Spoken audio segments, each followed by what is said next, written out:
ang voter education, nakasalalay sa voter education, kagaya na sinabi ko kanina, yung itatagumpay ng first ever Bangsamoro Parliamentary Elections. Dapat ang lahat ng mga botante ng Bangsamoro ay pupunta sa kanilang mga presinto na alam nila ang mga issue, alam nila kung paano buboto, alam nila ang proseso sa parlamento, at alam nila kung sino ang kanilang mga karapat-dapat na mga kandidato at partido na iboboto. Mahalaga po dito yung edukasyon ng ating mga kababayan dito sa Bangsamoro. Kaya naman, nakasalalay dito talaga ang tagumpay ng prosesong elektoral ng Bangsamoro Parliamentary Elections. Ano po ang mga... Kahit po yung mga liblib na lugar ng Bangsamoro, pupuntahan po ng Commission ng Elections yan.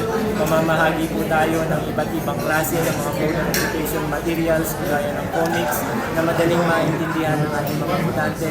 Meron din po tayong ipapalabas sa kanila ng mga video presentations at mga materials na pipiliding nasisikapin natin ipaliwanag sa mas madaling maintindihan ng ating mga botante.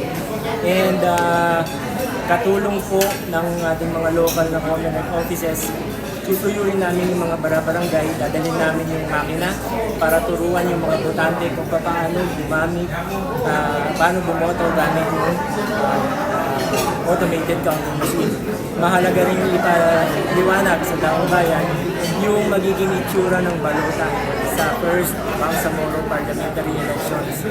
Kasi hindi na mahihirapan yung mga botante natin dahil nakalagay na doon mismo sa balota yung litratos ng mga kandidato. Yung logo ng partido nandun na at isi-shade na lang yan ng ating sa tulong din ng ating mga civil society organizations at sa mga partners, pupuntahan namin yung mga liblib na lugar at saka mga isla. Maglalagay kami ng mga kiosks, particularly ang kasama natin dito yung USDP, na doon makikita ng mga mamamayan yung mga materials ng community. So yun, kahit po pambalayo yung mga lugar, sisikapin ng Comelec na makapunta sa tulong ng local government at kayong mga media. Pakipag-ugnayan sa lahat ng mga media organizations dito sa Bangsamoro. Kailangan magkaroon tayo ng mahigpit na ugnayan at pagtutulungan.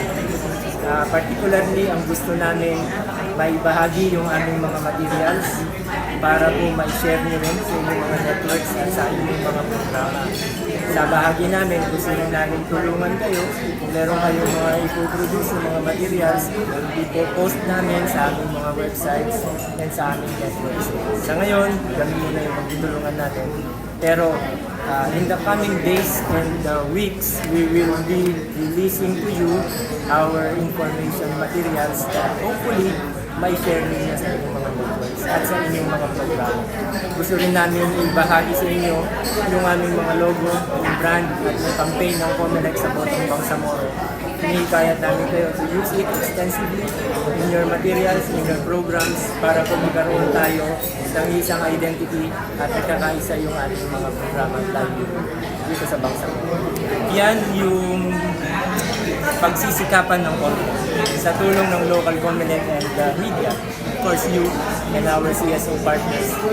Gusto namin walang botanteng maiiwan when it comes to voter education. No voter must be left behind in terms of information. Importante ang informasyon. Dissemination. Hindi magtatagumpay ang eleksyon natin sa Bangsamoro kung hindi informed properly yung mga mamamayan. Tandaan natin, 2.3 million Bangsamoro voters are expected to troop to the polls on October 13. Dapat po yung mga mamamayan na ito ay informed, educated on the issues, informed on the parliamentary procedures, kahit mga basic lang.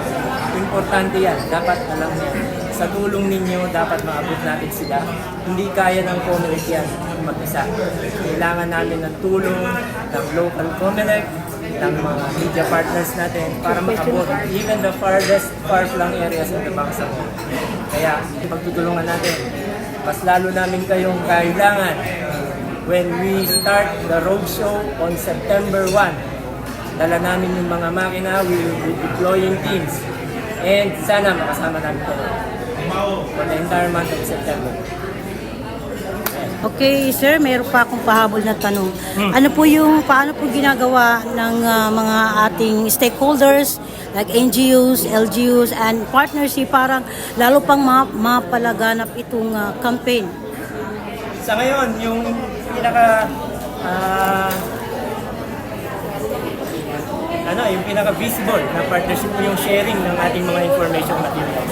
Kanina lang, after the consultation, lumapit sa akin yung ibang mga partners natin and they are willing to reproduce our materials na ipoproduce natin. And we really appreciate that gesture dahil hindi namin kaya mag-isa yan. So, lahat ng klaseng ng tulong para ma-inform yung mga kababayan, yun ay pasasalamatan natin at mahalaga yun. So, yung tanong mo, paano makakatulong yung mga stakeholders sa kahit anong katiting na effort, kahit anong katiting na ambag para sa pag-inform sa ating mga kababayan, mahalaga na yan.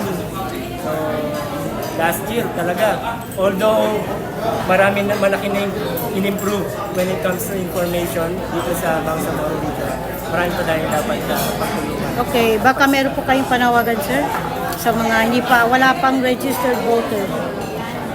Unang-una sa lahat, kinakailangan para sa Bangsamoro elections on October, inaanyayahan ko at hinihikayat ang lahat na makilahok, makibahagi, makisangkot sa gaganaping eleksyon sa Bangsamoro region on October 13. Ang eleksyon na ito ay produkto ng paglaban, pagsisikap ng mga mamamayang Bangsamoro na sa napakahabang panahon naririto na po ang produkto. Mag-i-eleksyon na lamang po para sa mga kinatawan sa bubuing parlamento. Hindi po mabubuo ang parlamento kung hindi makikisangkot at maikibahagi ang mga mamamayan sa Bangsamoro.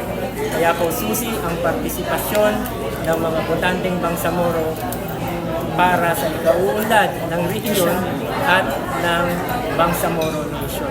Bumoto po kayo sa October 13, 2025. Okay, maraming salamat, sir. Maraming salamat. Thank you, sir.